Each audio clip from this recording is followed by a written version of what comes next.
Olá, que a paz seja contigo, aqui é Cássio Rezende falando e chegamos ao nosso podcast de número 14 e neste, por sugestão de uma ouvinte, né, eu gostaria de tratar sobre o tema o dom de línguas. Então esse é o tema desse podcast e eu não poderia começar sem citar o texto bíblico.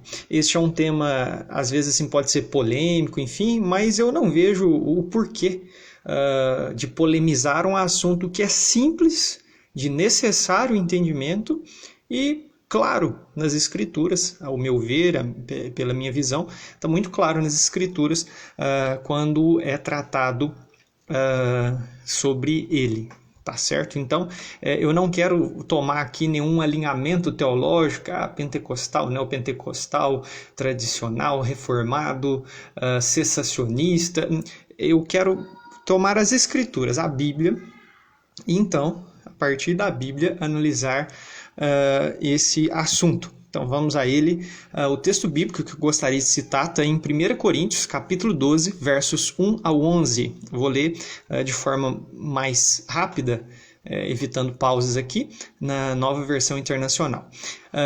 Irmãos, quanto aos dons espirituais, não quero que vocês sejam ignorantes.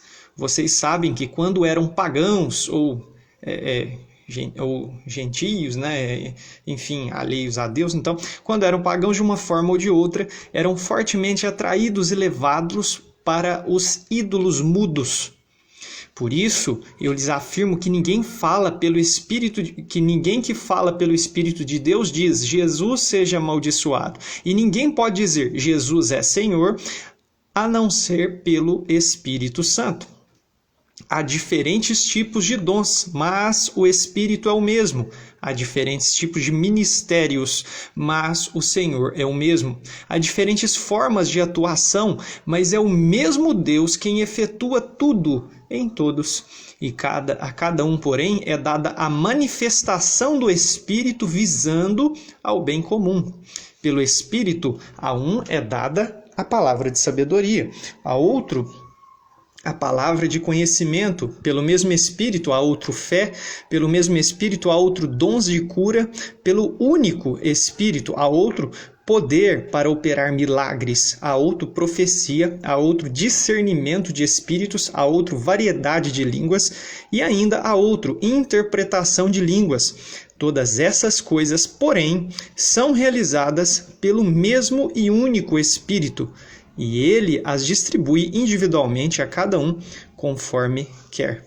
Então aqui, nesse texto, para mim, muito claro, fala sobre dons espirituais e pelo Espírito de Deus, nós como Assembleia de Cristo, Igreja de Cristo, né, podemos receber 9 tipos de dons espirituais. A primeira coisa que eu gostaria de falar com você a respeito de dom espiritual é que eu entendo o dom como se fosse uma torneira. Imagine que a torneira ela pode ser aberta ou fechada. Então, imagine o dom espiritual como uma torneira. Quem abre e fecha essa torneira é Deus, ponto. Se uma pessoa receber um dom espiritual, ela não vai abrir e fechar a torneira quando quiser. Não é assim que funciona. Deus, ele dá a manifestação do Espírito dele quando ele quer, do jeito que ele quer, para quem ele quer. Isso é importante.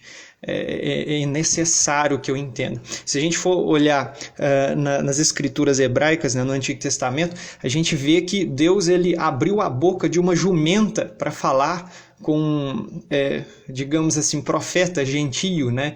Um profeta não israelita, Balaão. Então Deus usa quem ele quer, do jeito que ele quer, como ele quer. Bom, tendo dito isto, é importante sobre o dom de línguas eu citar outros textos, né, que falam sobre ele. Então é importante, a primeira coisa que eu gostaria que você soubesse, dom de línguas, eu falo por ter experiência com esse assunto, experiência vivida, né?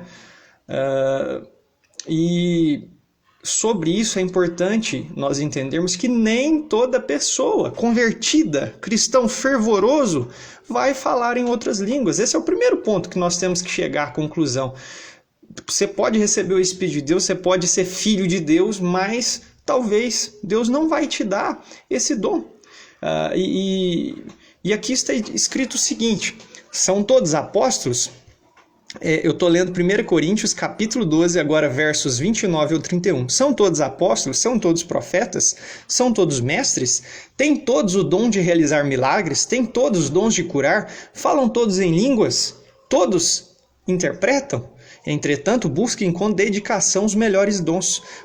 Passo agora a mostrar-lhes um caminho ainda mais excelente. Então, esse finalzinho aqui do capítulo 12 de 1 Coríntios fala justamente, Paulo faz aqui perguntas retóricas, né? Assim, pergunta para ele mesmo responder, para que a gente venha raciocinar, né? Falam todos em outras línguas? O que ele está querendo dizer? Nem todo mundo fala. Então é importante a gente ter isso em mente. Nem todo crente, nem todo aquele que crê que Jesus é o Messias, que crê que Jesus morreu por nós, passou pelas águas do batismo, ele vai falar em outras línguas. Isso é importante a gente ressaltar. Segunda coisa, os dons espirituais são para edificação do corpo de Cristo, ou seja, da igreja. São para edificação daqueles que são de fato discípulos de Jesus. Então, os dons espirituais não é para si mesmo. Se eu tenho o dom de ensinar, eu não vou ensinar eu mesmo, eu já aprendi, então eu tenho que ensinar outro. Então, é importante saber disso. Quem tem um dom para curar, não vai curar a si mesmo, vai curar outras pessoas. E ressalto, a torneira é Deus quem abre. Deus faz as coisas do jeito que Ele quer, quando Ele quer, onde Ele quer. Então, entenda isso. E é importante também nós entendermos que ser espiritual não é ter uma manifestação de dons na nossa vida. Sermos espirituais, conforme você pode acompanhar em 1 Coríntios, logo no início do livro, da carta, melhor dizendo, de 1 Coríntios, ser espiritual é viver de fato no amor de Deus por nós, o amor uns pelos outros, e não ter discussões, não ser carnal, não andar no orgulho e outras coisas do tipo. E ser espiritual não é ter manifestações de dons. Paulo escreve aos Coríntios que nenhum dom faltava para ele, mas ao mesmo tempo fala que eles eram carnais, porque eles começavam a olhar para seres humanos. Não, eu sou de Paulo, eu sou de Apolo, eu sou de Cefas, eu sou de Pedro, né? Então, cada um, eles se dividiam entre si, eles ficaram brigando, e isso é carnalidade. Então, ser espiritual não é ter dons espirituais. Eu fico até um pouco nervoso de falar sobre isso, porque, infelizmente, as pessoas acham que ser espiritual, falou em outras línguas, é espiritual. Não, ser espiritual é obedecer a Deus, é andar em obediência, é não ter uma mente carnal corrompida, né? Então, isso aqui é importante a gente saber. Segundo ponto, que é importante saber também, além de que Deus é quem controla os dons, que há diferentes dons, né, e é para edificação, né? Outro ponto, não vou colocar aqui números porque são muitos itens, né? Mas enfim, outra questão no 1 Coríntios capítulo 14 agora é o seguinte: se porém alguém falar em língua, devem falar 2, no máximo 3, e alguém deve interpretar. Se não houver intérprete, fique calado na igreja, falando consigo mesmo e com Deus. Então, quando há uma reunião, quando está falando igreja aqui, está falando da reunião de crentes, e isso é importante a gente entender.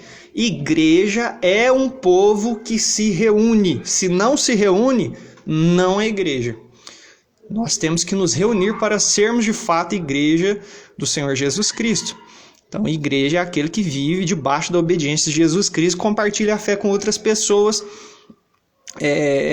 e se reúne com pessoas da mesma fé, né? Então, é importante a gente levar em conta isso. E aqui está dizendo como usar esse dom. Como esse dom está presente na minha vida. Primeiro, eu vou falar da minha experiência agora. Vou abrir um parêntese. Às vezes eu estou orando e as línguas é uma linguagem principalmente de oração, não de revelação, oração, é para edificar a gente mesmo, né? Então, inclusive, a passagem bíblica que diz: quem fala em línguas edifica a si mesmo. É importante a gente entender que quando a gente sente essa vontade de falar em outras línguas, estamos numa reunião, se eu estou falando, se eu estou pregando, se eu estou na frente da congregação, ensinando, falando, discursando diante da congregação, diante das pessoas que estão ali reunidas, eu não vou falar em outra língua, a não ser que haja ali alguém para interpretar, nem a não ser que eu mesmo também consiga interpretar, ou um ou outro, né? Ou outra pessoa, ou eu interprete. Então é importante que, se você ora em outras línguas, se você fala outra língua, e aqui, irmãos, eu vou deixar bem claro, eu não acho que o dom de línguas é apenas de línguas humanas. Por exemplo, Deus te dá o dom de falar português, espanhol, né, inglês. Não, são línguas também ininteligíveis, ou seja, que não dá para a gente entender como ser humano. Há sim línguas celestiais, né, coisas que nenhum ser humano, por si só, por si mesmo, estudando, vai entender. Não vai ser assim. Então é importante a gente entender que se eu vou falar uma coisa e ninguém vai entender, então eu falo baixinho. Como está escrito aqui em 1 Coríntios 14, né, no verso 28, fique calado, falando consigo mesmo e com Deus. Não é ficar calado, né? Acho que o tradutor foi um pouco infeliz, né? Fique no sentido, não fale para todo mundo ouvir, né? Mas fale baixinho, falando consigo mesmo e com Deus. Então, eu não preciso mostrar para ninguém que eu tenho o dom de falar em língua. Né? É uma coisa para falar com Deus. Né? Isso é importante falar. Se você tem esse dom, se você já recebeu esse dom, a primeira vez que isso acontece talvez seja quase que incontrolável, né? Mas se você com constância faz isso, né? É que seja falando consigo mesmo e com Deus, a não ser se você consegue interpretar e se você vai ter oportunidade para isso. Por isso que está dizendo, fala 2 ou 3 no máximo. E não é ao mesmo tempo, tá? É um falando e outro interpreta logo em seguida. Depois é tudo para edificação de todo mundo. Imagina lá uma pessoa que nunca chegou ali naquele ambiente de culto, chega lá e... o que é isso? Eu não estou entendendo. Vai embora e não tem edificação na vida dela, porque não entendeu nada. Né? Então... é importante a gente receber, né, a edificação do ensinamento da palavra de Deus. Bom, inclusive sobre isso está escrito, né, em 1 Coríntios 14, versos 39 e 40. Portanto, meus irmãos, busquem com dedicação profetizar, anunciar a mensagem de Deus, explicando as escrituras e, é claro, às vezes de forma inspirada. Vai acontecer sim, Deus, em conformidade com as escrituras, né?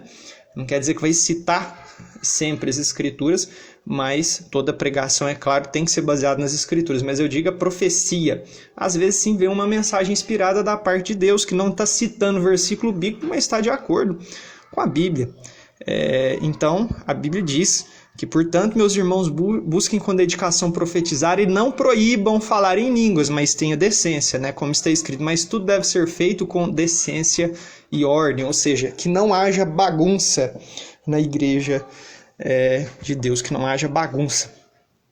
Então isso é importante. Agora deixa eu falar para você as ocasiões na Bíblia em que isso acontece, especialmente 4 ocasiões. A primeira, em Atos 2, na festa das primícias, Pentecostes, né? Uma festa judaica, não é uma festa cristã, em que comemora-se os primeiros frutos ali da terra, né? A primeira colheita ali do ano. Então,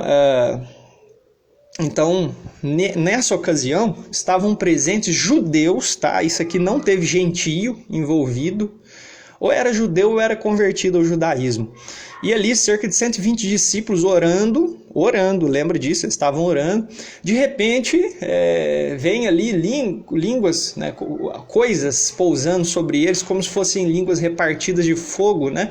E ali eles começam a falar em outras línguas. E veja só, aqui não foram línguas ininteligíveis, foram outras línguas. E o interessante é que quem escutava, escutava na sua própria língua. Então tinha judeus de vários lugares, do Ponto, da Capadócia, da Bitínia, da Panfilha, várias regiões do Império Romano, mas eram ali judeus em Jerusalém para participar dessa festa, desse evento religioso judaico, né? Prescrito até por Deus a Moisés, ao povo de Israel, quando eles estavam no deserto. Então eles estavam lá para participar. Aí eles ouviram aquela multidão orando em alta voz, em bom som, né? Em alto e bom tom, e ali eles viram, opa, peraí, estão falando na minha língua? Não, peraí, estão falando a minha, não estão falando a minha. Então a minha visão dessa passagem bíblica não é que cada um Deus concedeu falar numa determinada língua materna, né? Numa língua de alguma região, mas é que todos estavam falando ao mesmo tempo. Foi uma ocasião específica, tá? Todos estavam falando ao mesmo tempo, estavam orando, e Deus deu que eles falassem, e ao mesmo tempo eu entendo que Deus deu para aqueles que estavam ouvindo a interpretação na sua própria língua. Por isso que eles ficaram confusos. Peraí, o que é isso? Porque, convenhamos, se fosse uma bagunça, todo mundo falando ao mesmo tempo, e cada um falando em uma língua, eles iam falar, que bagunça. Já sendo uma coisa sobrenatural, eles iam ficar surpresos. Aí que está o espanto, né? A exclamação daqueles judeus que estavam de fora desse grupo, ouvindo aquilo. Não, peraí, estão falando a minha língua? Não, está na minha, não está na minha. Então cada um falava, não, está falando a minha língua. E eles ficaram confusos. Já outros zombavam, falando até que eles estavam bêbados, né? Porque talvez ali para aqueles incrédulos, né, Deus não tinha dado para eles a interpretação. E aí Pedro tem a oportunidade de falar sobre o cumprimento. Foi a primeira pregação depois da vinda do Espírito Santo. Pedro se levanta ali dentro dos apóstolos, explica o que estava acontecendo, e muitos judeus são batizados em nome de Jesus naquele dia, naquele momento. Então veio com esse propósito, o propósito da edificação. Olha, estão vendo isso que está acontecendo? Está cumprindo uma profecia. Então isso foi para edificação. Foi assim que eles descobriram que Deus tinha cumprido a promessa do Filho dele enviar o Espírito Santo, enviar a promessa do Espírito Santo ser dado a pedido do Messias, de Jesus, que já tinha ressuscitado e subido ao céu, então ser concedido àqueles que creem. Bom, a segunda ocasião, nós vemos que alguns samaritanos, que eram, vamos dizer assim, judeus, né, que se misturaram com outros povos, moravam ali em Samaria, ou descendentes que não haviam sido exilados quando teve conquistas da Síria, conquista da Babilônia, ficaram lá, né, e conservaram alguns costumes, mas principalmente seguindo só a Torá. Enfim, tem até hoje existem os samaritanos, tá? E bem diferente do que era naquela época. Hoje os judeus e samaritanos não brigam mais, né? No entanto, naquele tempo tinha uma certa rixa entre um e outro por causa dessa falta de entendimento da origem dos samaritanos, que perdura até hoje. E tinha a dissensão principal, era o local de adoração. Os samaritanos até hoje afirmam que o local correto é o Monte Gerizim, e os judeus até o dia de hoje dizem que é o Monte Moriá, né? Enfim, o Monte do Templo em Jerusalém. Então, essa divergência sobre locais sagrados, enfim, mas o fato é que em Atos 8 os samaritanos também recebem o Espírito de Deus, porque os apóstolos oram por eles, as mãos são impostas sobre eles, e assim eles receberam o Espírito Santo. Como que eles descobriram isso? Porque ali também havia sido dado esse dom de línguas. Então, essa evidência da recebida do Espírito Santo não é que vem hoje. Uma pessoa, para ela ter o Espírito Santo de Deus, ela precisa falar em outras línguas. Mentira. Mentira. Ela precisa reconhecer que Jesus foi feito Senhor por ordem de Deus. Então Deus fez Jesus Senhor dos senhores, Rei dos reis.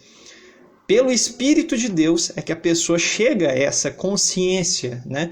É lógico, depois disso é preciso obedecer aos ensinamentos de Jesus. Não adianta nada você conhecer, reconhecer, mas não obedecer, né? Mas enfim, os samaritanos receberam o Espírito de Deus e eles viram isso. Agora em Atos 10, Pedro foi pregar para os gentios, Cornélio, né? Um centurião romano do batalhão da corte chamada Italiana, né? E lá eles também creem que Jesus era o Messias. Aqui começa a entrada de nós, que somos gentios, não somos judeus, na igreja de Cristo. Então aqui que começa a entrada dos gentios na igreja. Então Pedro entra na casa de Cornélio enquanto ele estava pregando sobre o Evangelho de Jesus Cristo, sobre o perdão dos pecados, a ressurreição, a vida eterna.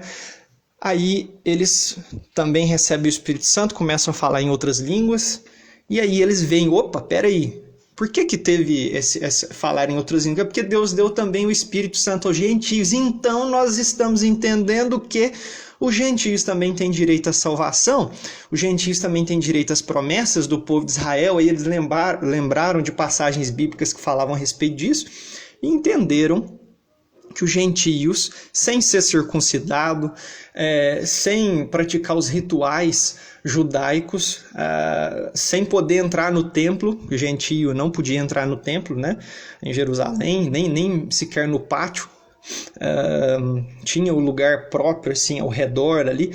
Então os gentios também foram aceitos por Deus como parte dos recebedores das promessas e das bênçãos que também estão sobre Israel, sobre o povo judeu. Então isso é importante. Teve esse dom de línguas, eles ouviram aqueles italianos ali, aqueles romanos falando em outras línguas. Isso aconteceu, se não me engano, na Cesareia, né? Então eles ouviram e entenderam, opa, eles também podem ser batizados. Aí batizaram esses que se tornaram discípulos de Jesus também. Cornélio, a família e amigos de Cornélio.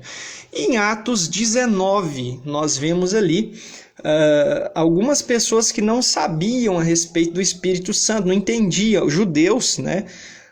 Que haviam crido que Jesus era o Messias, mas não tinham nem ouvido falar, nós quando cremos recebemos o Espírito Santo e nos tornamos assim filhos de Deus. Esse é o principal fato sobre ter o Espírito de Deus dentro de si. Nós nos tornamos filhos de Deus. Nem toda pessoa é filha de Deus. Filho de Deus é aquele que tem o Espírito de Deus dentro de si, não ao redor desse dentro. Então ele vive mais, ele não vive mais conforme os próprios planos, as tradições religiosas, ele vive conforme a verdade da palavra de Deus. Ele não vive para si, mas vive para Deus. Em Atos 19 acontece isso, eles tinham entendido muito bem a respeito das Escrituras, mas não entendiam que eram filhos de Deus. Aí Paulo fala com eles a respeito do Espírito de Deus, que nós recebemos quando cremos em Jesus, enfim.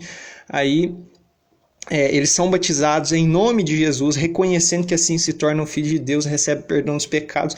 Quando Paulo está orando por eles, eles recebem o Espírito de Deus, aí sim, eles falam em outras línguas. Então, essas ocasiões, todas essas que eu citei para você, foi necessário que Deus manifestasse esse dom de línguas para que eles entendessem que eles tinham recebido o Espírito Santo, que tinham se tornado filhos de Deus, tinham se tornado participantes das promessas de Deus. E é para isso que serve o dom de línguas, para edificação da igreja. Então, se você tem o dom de línguas, nada de ficar aí falando em voz alta apenas para mostrar que você tem. Se você tem o dom de línguas, que você possa falar, usar ele diante de Deus, edificando a si mesmo, orando no entendimento, orando no espírito, né? Mas que você possa falar baixinho.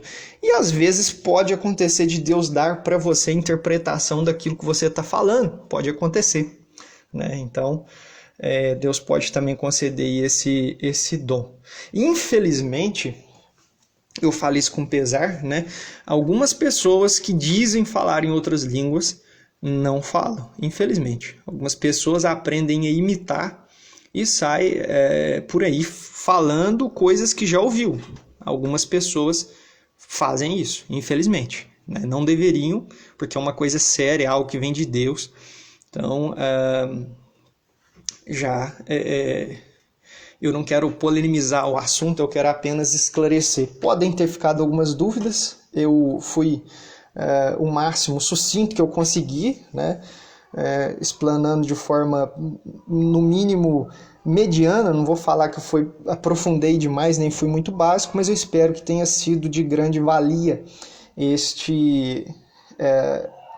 ter discorrido sobre esse assunto, né? Ter falado sobre esse assunto. Então, é um dom que eu entendo que ainda existe hoje e Deus pode usar para edificação da igreja em ocasiões especiais ou para edificação individual do crente no momento de oração. É um momento seu com Deus. Não é para você sair por aí falando em voz alta, ele é espiritual. Se você quer ser espiritual, obedeça a palavra de Deus. É isso que eu tenho a dizer para você. Que a paz seja contigo e até uma próxima mensagem, até um próximo podcast.